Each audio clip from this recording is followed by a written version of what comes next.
नमस्कार मित्रांनो. अ, बऱ्याच दिवसापासून म्हणजे साधारणतः एक महिन्याभरापासून आपण महिना 2 महिन्यापासून बघतोय की स्टॉक मार्केट खूप खाली जात आहे. जवळपास आता जे आहे ते 14% ची करेक्शन झालेलं आहे. म्हणजे हायपासून मार्केट 14% खालती आलेलं आहे आणि जो मॅक्सिमम जो खाली गेला होता तो आय थिंक 17% पर्यंत मार्केट खाली आलं होतं ओव्हरऑल हायपासून. तर या सिच्युएशनमध्ये बऱ्याच इन्व्हेस्टरला काही प्रश्न आहेत. मेन प्रश्न म्हणजे काय आहेत की मी या स्टेजला काय केलं पाहिजे. एक्झिस्टिंग इन्व्हेस्टर आहेत ज्यांनी 2-5 वर्षापासून 10 वर्षापासून इन्व्हेस्ट करतात.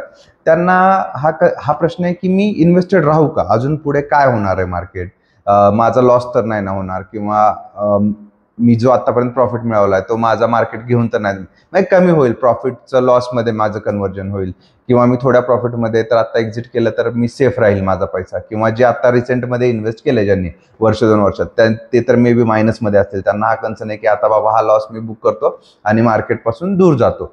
असा हा एक्झिस्टिंग इन्व्हेस्टरचा प्रश्न आहे. नवीन इन्व्हेस्टरला काय प्रश्न आहे की बाबा मी आता इन्व्हेस्ट करू का, एवढ्या सगळ्या सिच्युएशन्स होत आहेत, टॅरिफ लागतंय, अमेरिका रिसेशनमध्ये जायच्या गोष्टी होतात आहेत, त्याच्यानंतर अजून वॉर्स चालू आहेत. ह्या सगळ्या सिच्युएशन नंतर मार्केट कुठं जाणार मला माहित नाही. सो मी मार्केटपासून दूर राहू की आता हा मला गोल्डन ऑपॉर्च्युनिटी मार्केटमध्ये इन्व्हेस्ट करायची, हे सगळे कन्सर्न आहेत. तर त्याचा आपण एक म्हणजे पूर्ण तर आपण नाही सांगू शकणार की काय होतंय किंवा काय होईल पुढे जाऊन, पण एक आपण हिस्ट्रीमध्ये जाऊन बघूया की अशा सिच्युएशन जेव्हा झाल्या तेव्हा तेव्हा काय केलंय मार्केटमध्ये, काय गोष्टी घडल्या. तर त्याच्यावरून तुम्हाला एक अंदाज येईल की तुम्ही आता इन्व्हेस्टेड राहायला पाहिजे की एक्झिट करायला पाहिजे.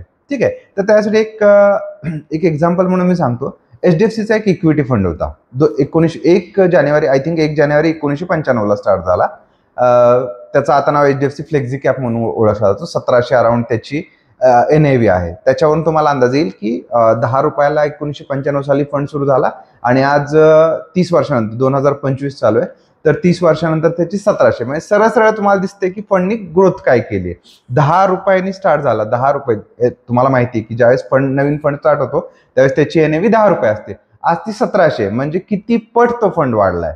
बरोबर. तुम्ही म्हणाल हा ठीक आहे सर वाढला त्याच्यात काय, पण आपण एक बघूया 1995 ते 2025 हा 30 वर्षाच्या कालावधीत किती गोष्टी घडल्या ज्यांनी मार्केट, जसं आज आपलं वाटतं की मार्केट उद्या चालून कधीच सुधारणार नाही, तर तशा काय काय गोष्टी घडल्या.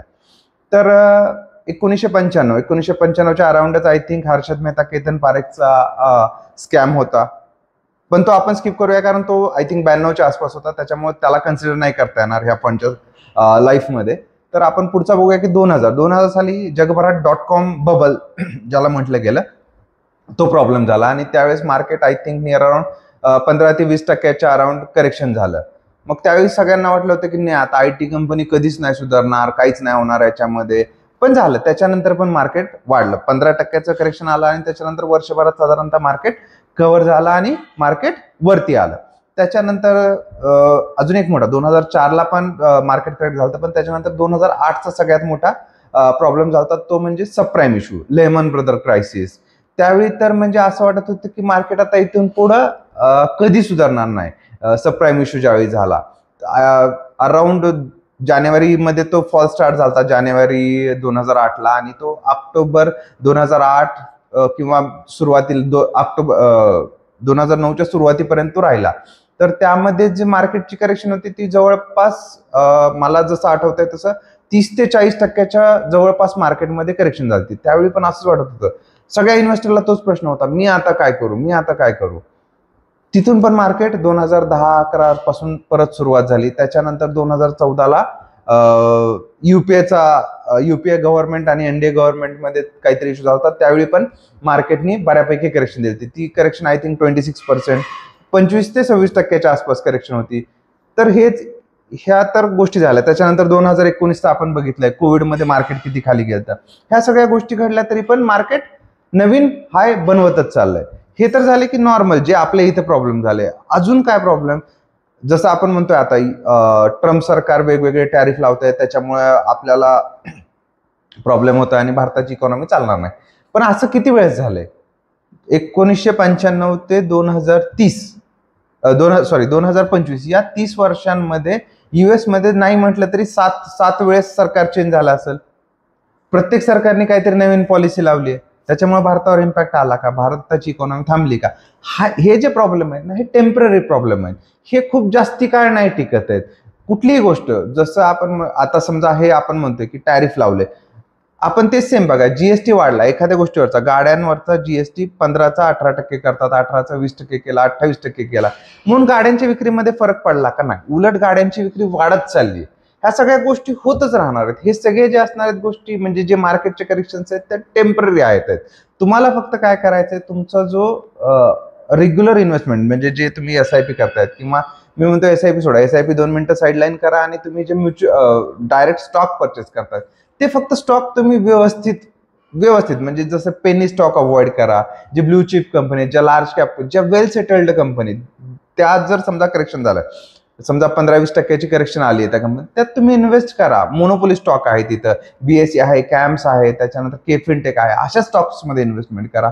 हे पुढे चालून, हा टेम्पररी क्रंच आहे, हे पुढे चालून वाढणारच आहेत. सगळे अर्थव्यवस्था चालतच राहणार आहे, ज्या काही गोष्टी घडायच्या त्या घडत राहणार, टॅक्सेस वाढतील, काय होईल ते होईल, हे सगळं होणार, आणि त्याच्यानंतर पण मार्केट ग्रो करणारच आहे. तर आपण जसं मी म्हटलं होतं सुरुवातीलाच की एचडीएफसीचा इक्विटी, या फंडमध्ये जर तुम्ही सपोज, मी एक एक्झाम्पल पाहिलं होतं त्याचं, की 95 साली जर तुम्ही एसआयपी स्टार्ट केली असती या फंडमध्ये, 10,000 रुपयांनी आपण समजू की तुम्ही एसआयपी स्टार्ट केली, आज 30 वर्षानंतर त्याच्यामध्ये अराउंड 36 लाखाच्या आसपास तुमचे पैसे इन्व्हेस्ट झाले असते. तुम्हाला काय वाटतं की ह्या फंडचे आजची व्हॅल्युएशन, ते तुम्ही 36 लाख जे इन्व्हेस्ट केले त्याचं व्हॅल्युएशन काय असू शकतं? 36 लाखात जर एवढ्या सगळ्या सिच्युएशन झाल्या, एवढे सगळे प्रॉब्लेम्स झालेत आहेत, सगळे स्कॅम झाले, टेलिकॉम स्पेक्ट्रमचा पण एक भारतात स्कॅम होऊन गेला, हे सगळ्या स्कॅम नंतर तुम्हाला काय वाटतं, 36 लाख तुमचे 30 लाख असतील की 15 लाख असतील की 50 लाख असतील? काय वाटतंय? म्हणजे एवढे सगळे प्रॉब्लेम होऊन आपल्याला नॉर्मल आत्ताची सायकोलॉजी आपली वाटते, त्याच्यानंतर वाटते की नसतील वाढले. पण मित्रांनो, हे पैसे 36 लाखाचं आजचं व्हॅल्युएशन नियर अराउंड 2.5 करोड रुपये आहे.